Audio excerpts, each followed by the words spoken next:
Single-issue parties are political organizations with a single political goal, and most of these organizations disappear after they've achieved that goal, or sometimes after not achieving that goal. And quite often, their issue is co-opted by one of the major parties in order to acquire their voter base. But what if I told you that the Republican Party was one of these single-issue parties? And I'm not just talking about their early history. And I mean that to this day, the Republican Party has remained a single-issue party. Now, I'm not saying this is a dig against Republicans. As I've mentioned in past videos, I myself am registered as a Republican. But I think this is an interesting lens through which to look at the history of the Republican Party. My theory holds that at any single point in the history of the Republican Party, there is only one issue that unifies the entire party. And that this issue has changed over time. And these issues can define the eras of the Republican Party. And each of these eras is interspersed with transitionary periods that shift the party from one major issue to the next major issue. The party has had 4 single-issue eras interspersed with 3 transitionary periods. The Republican Party began its life as a single-issue party, formed by the anti-slavery remnants of the Whigs. It was formed in 1854 in response to the Kansas-Nebraska Act that opened up the Western territories to slavery. At the beginning, the party's only goals were to stop the spread of slavery and then to abolish it where it already existed. This stated goal would motivate the Southern Democrats to secede from the Union after the election of Abraham Lincoln. By the end of the American Civil War, slavery had been abolished, thereby accomplishing the only goal the Republican Party was founded for. Most single-issue parties would have disbanded at this point, but it would have been a shame to let all of this party organization and infrastructure just go to waste, so they struggled to find a new path for the Republican Party,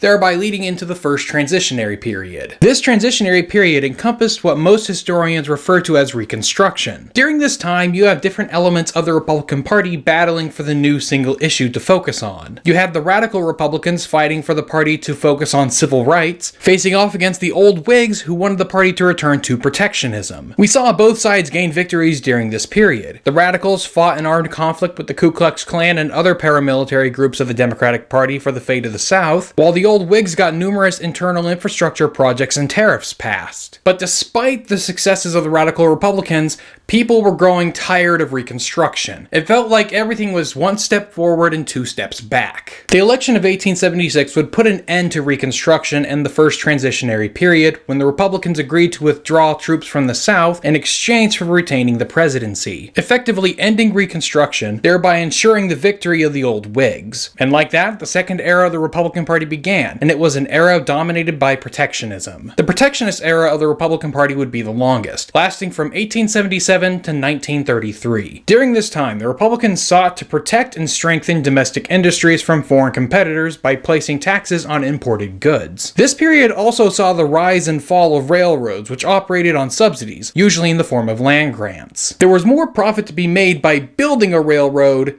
than actually running a successful one. This period saw increasing amounts of wealth accumulate into the hands of industrialists, whom are usually referred to by the pejorative term robber barons. And although this era would survive multiple wars, it would be ended by a domestic economic crisis. The Great Depression, sparked by the crash of 1929 and exacerbated by the Smoot-Hawley tariff, drained the appeal of protectionism within the American electorate, thus beginning the second transitionary period. The second transitionary period more or less encompasses the presidency of Franklin Delano Roosevelt. As described in a previous video, it was during this period that the Republicans shifted from being a more Hamiltonian party to being a more Jeffersonian party. It saw a massive expansion of the federal government, but most importantly for the lens we're looking through, it saw the Second World War, which resulted in the destruction of most of Europe and Japan's industrial capacity. Thanks to that and the Bretton Woods Conference, which gave the US dollar hegemony over international trade, the US became the dominant economic and military power of the world. With the rest of the world's industrial and financial capacity destroyed,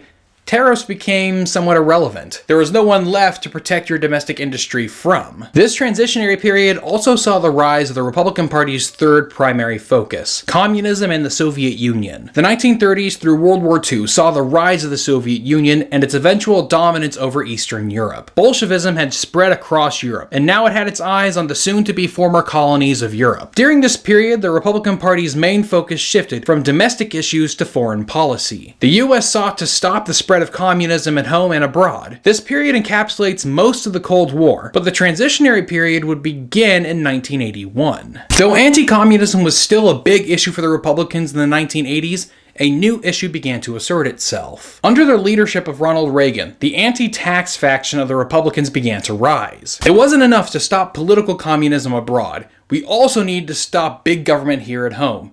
And the best way to do that was to cut off its food supply. Taxes. During this period, we saw the final successes of the reigning issue with the collapse of the Soviet Union, all the while seeing the anti-tax faction achieve the biggest tax cut in modern memory. By 1988, Vice President George H.W. Bush made lower taxes a mainstay of the Republican Party. Read my lips.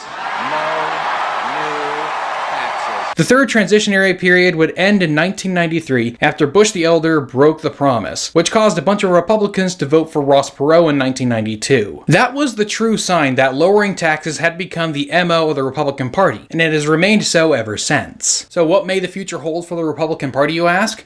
Well, that's uncertain. Despite President Trump trying to reintroduce protectionism into the Republican Party, I don't think it will stay long past him.